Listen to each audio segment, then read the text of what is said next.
Hey everyone, I'm going over some building tips and techniques I frequently use when I'm building.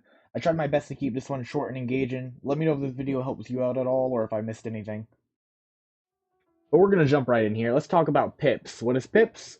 It's an acronym I made up to help you build better, because what use is this information if you're just going to forget half of it immediately? PIPS, P, plan what you want to build, ship type, ship class, etc. This leads into our next part perfectly. We'll jump through these really quick. I, internals, make sure your ship has room for whatever you need to be, for whatever it needs to be good at, whatever class of ship it is. Like if it's a cargo container, if it's a mining ship, make sure it has plenty of refiners and storage. If it's a warship, maybe you want to use more room for maneuvering thrusters or flat surfaces to place weapons on. I can't be the only person who has built a ship and then realized I didn't leave any room for jump drives or something. It's very difficult to clear out that much room once your ship is done. It's a lot easier if you make room for your like hydrogen tanks and jump drives and refineries and large cargo containers right off the bat. And then we got patience. And how many of you have blueprints that you've been using for years? I mean, I don't know. I don't know if this is just me or this is like a general community thing. I've been using some of my ships for a really long time. Helios here is a year and a half old, and I still use it frequently. I mean, I rarely have time to make such large ships anymore. And when I do have the time, I take my time and I piece everything together just the way I want it. So I'll stop and I'll think and I'll move things around, and sometimes I'll frequently scrap entire sections of the ship if I don't like the way they come out.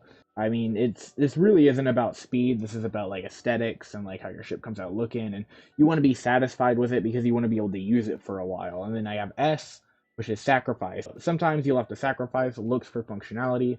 There's been too many times personally where I've gotten carried away designing, trying to get to all the angles just right, only to realize I forgot to leave any room for reverse thrusters or flat spaces for turrets, or I don't have any room for hydrogen tanks or jump drives like I had mentioned before. I mean, take this ship for example. I spent so long trying to make it look nice. It's not very effective. I mean, it looks cool. I really like the way it looks. Like, it came out really nice, but I never get to use it because it's like, it just looks nice. Like, well, I wouldn't build this in survival.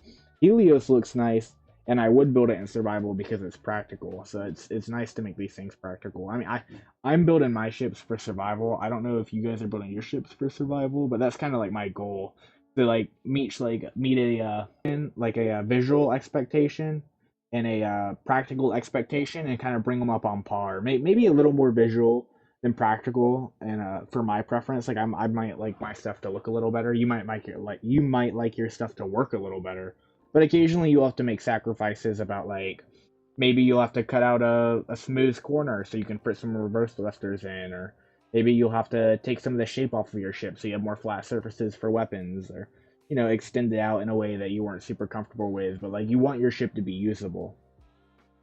Honestly, after I was planning this out, I thought pips is really like mostly used for the build-in planning phase before you build your ship. Like when you're thinking about it, like you're like, oh, I want to build this. I mean, I hear you. Patience and sacrifice. How does that help you build a ship that looks good? I simplified it even further for you. If you're struggling and your ship is coming out looking like a brick, just think about it like this. Think about adding ribbon, and then take that a step further, and then think about rib. Another acronym, yay! This one's a bit more direct. Okay, what does rib stand for? Rib stands for ribbon, indents, and breebelin. I didn't think rigs sounded as good as ribbon, so instead of rigs, we got rib, so we got breebelin instead of greebelin.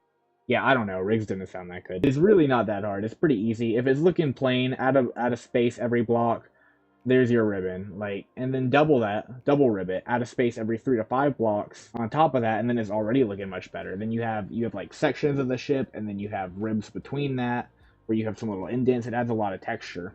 It's already looking better. And then we add indents, which is really just another way of saying layers. I mean, everything's better with layers. 7-layer dip, 7-layer cookies, 7-layer spaceships.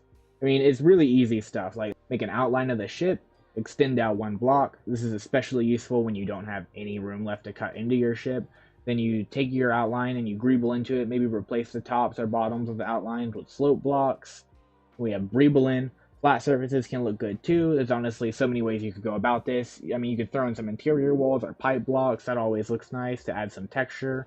You could just sculpt some shapes off onto the flat surface. I really like doing that a lot. I really like these like sphere looking blocks and these like triangle, like pyramid looking blocks you can kind of just add to it. It's important to note light armor blocks really don't weigh that much, so like by putting these on your ship, you're really not affecting that much. Like it might soak a shot or two. It probably won't soak anything too heavy, but it looks nice and it really doesn't cost that much. Hopefully that's not too bad. Hopefully that helps you out a little bit. I hope that's not a little overwhelming. You have pips and rib. Plan anterior patient sacrifice, ribbon indents, and breebelin. Or if you can't remember all that, I do feel like looking at this now, I feel like that kind of is a lot. Just think ribs. Ribs bare minimum. Like plan anterior patient sacrifice is good at the start, but then when you're actually building the ship and like the shape is coming out, just think ribs. Then think ribbon indents, breebelin. Ribbon indents, breebelin. Or breebelin. You could use rigs also if you want. I think rib sounds better. I do want to do a few bonus tips real quick here, like a rapid fire section, because I don't want to be talking about this for 35 minutes. So I'm gonna jump through these next ones real quick. Space Engineers only allows you to make square or rectangle hangar doors. If you're willing to waste a little more space to smoothen out the corners, it adds a lot of personality. You basically just take a layer in front of the hangar blocks, and then you kind of build the hangar shape you want there. And you're wasting a little bit of space when you do this, but it does a lot for aesthetics. Lots of blocks have multiple uses. Specifically, I think a lot of the cosmetic inset blocks come to mind. I personally use interior walls as floors a lot all the time because I like the texture on top. I mean, it just looks like a floor. I mean, Blue Ship uses that as a floor also, like in like Space Engineers and the original build of the game. Corridor and passageway blocks are massively helpful when trying to keep your ship airtight and or compact. Being able to seal off multiple directions with one block is a very useful tool. Nacelles are those big boosters you often see on the sides of ships. They are insanely useful. Moving all of your fuel and thrusters to the outside of your ship clears out a ton of room on the inside for the important stuff. Not to mention they're further away from the center of your ship, which makes your storing your fuel much safer. And finally, we have lighting. That's it. Add lights to your ship. There's not that much about that. That's all, guys. Let me know if this video helped you out, or if you think I missed anything important. I know I didn't cover like ammo racking or scripts or anything crazy, but this is more about like cosmetics.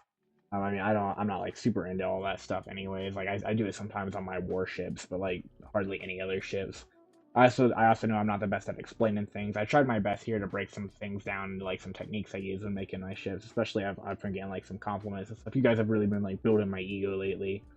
And I've been trying to explain my process and also mention some of the mistakes I've made, hopefully, to save you some time in the building process, or at least provide some decent ideas if you're getting stuck or frustrated. Catch me in the comments. Let me know what you think. Let me know if you think I missed anything. I'll see ya.